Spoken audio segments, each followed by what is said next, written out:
Seja bem-vindo à nossa terceira aula de Excel e hoje você vai aprender uma funcionalidade extremamente útil que nos permite concatenar dados dentro de uma planilha, ou seja, juntar numa sequência lógica esses dados.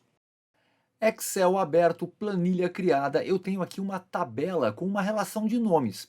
E esses nomes eles estão separados por uma coluna onde eu tenho o nome e uma coluna onde eu tenho o sobrenome das pessoas. Só que aí eu resolvi que eu quero ter uma outra coluna com o nome completo delas. Da forma tradicional, eu teria que vir aqui e digitar nome por nome.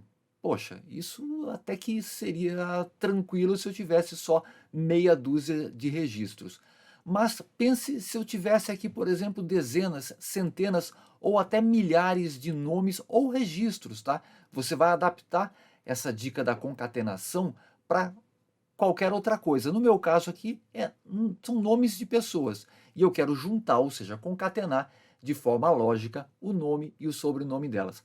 Como é que eu faço? Bom, eu vou vir aqui no primeiro campo, tá? Onde tem aqui o nome do João Soares e eu vou escrever o primeiro nome.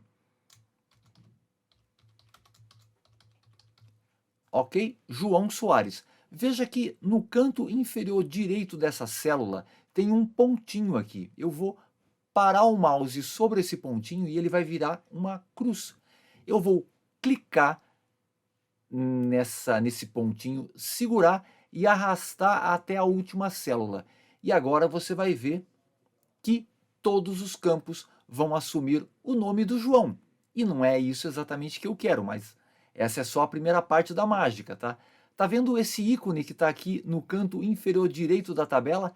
Eu paro o mouse sobre ele vai me dizer que aqui eu tenho as opções de preenchimento. Eu clico nela, escolho a opção preenchimento relâmpago e agora sim, olha a mágica acontecendo. Ele preencheu perfeitamente todos os campos.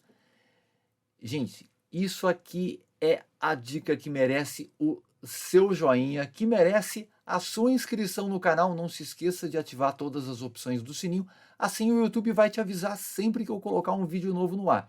Valeu?